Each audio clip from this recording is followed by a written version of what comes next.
been mixed reaction to South Africa's new health regulations, or proposed regulations, that is meant to govern the country's response to the COVID-19 pandemic, after the President Cyril Ramaphosa announced yesterday that the state of disaster declaration was coming to an end. Let's talk more about this. We're joined by Professor Dewald van Niekerk from the Northwest University, from the African Center for Disaster Studies.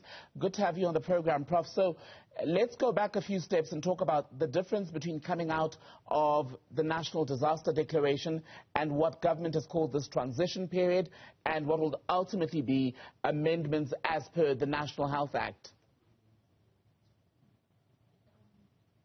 Good evening. Yes, certainly I think everyone has been waiting with bated breath for the end of the state of disaster. There's been quite a lot that has been said and a lot that has been written around whether the state of disaster is still necessary. And I think the general consensus within government and within civil society for the past couple of months has been that we need to find some form of transition out of the state of disaster. It's an unsustainable situation in which we find ourselves. The Disaster Management Act has never been meant to be applied in this nature for so long, seeing that it is emergency legislation, which we all know gives the executive a certain amount of powers to do things in order to mitigate a particular hazard we sit with. So where we find ourselves now is in this very odd transition period between where the state of disaster enforces certain regulations and where these regulations must now be taken up through other legislation, or if I can call it normal legislation. And that needs to happen through this consulting process that is underway currently. But certainly within this period which we are now, there's a few questions that we certainly can ask around the regulations and the interim regulations and where we are going with the proposed new regulations. Just on that point then, is it really as easy as terminating the state of disaster declaration, going through the 30-day period where we are in the transition period, and then ultimately emerging on the other side with a new draft of amendments? Is it really going to be that simple in practical terms? No, I believe not. First of all, this interim period, in my mind, is something very strange. Certainly regulations functions under some form of law. Now, with the state of disaster not being in effect anymore, we are now being told that for the next 30 days we have this transition regulations. And I've been through the Disaster Management Act quite a couple of times since last night, and I can't find any specific reference to this being allowed within the Disaster Management Act. The closest we can find is in section 27(2)(m), which gives the minister powers to declare or to make certain regulations in terms of disaster response, recovery and rehabilitation. But that section is wide open for interpretation, and I don't believe that is the correct interpretation that we sit with now.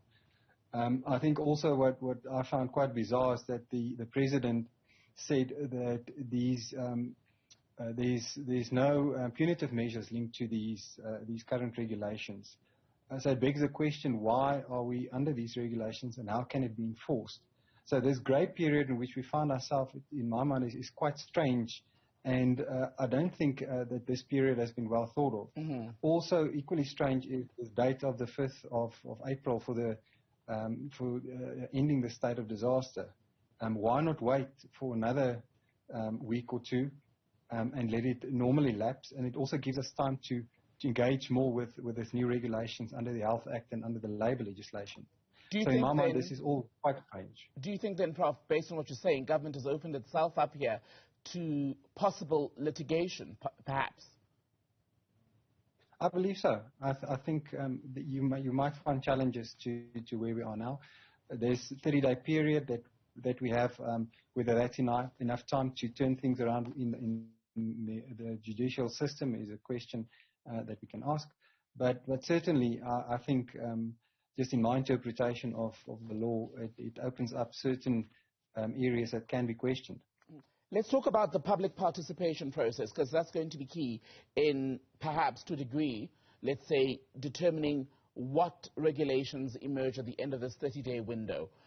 If there isn't a lot of submissions from the public, a lot, of course, being relative. What would that mean, if anything at all, for the legitimacy of the process and the rules themselves? Well, the process normally works with this public participation, and like you said, it's not necessarily as much as the strength in numbers, which is also important because we're in a democracy, but in terms of sense making out of the regulations. So there could be a million submissions just saying, well, the regulations are unfair, but it must be also based on facts and on good science, and on a variety of other things, the general feeling of the population and pressure groups, civil society at large.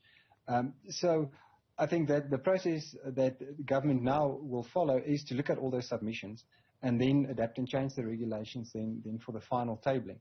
But rightfully said, if there's no opposition to it or if everyone agrees to it, it makes the process either easier or it's going to hinder the process a bit more.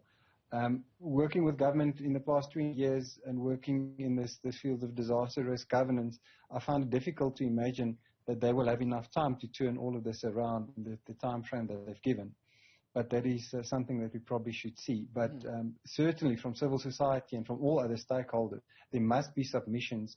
And also, I think very importantly, is recommendations. What do the general population feel should be in those regulations and why this is important to them?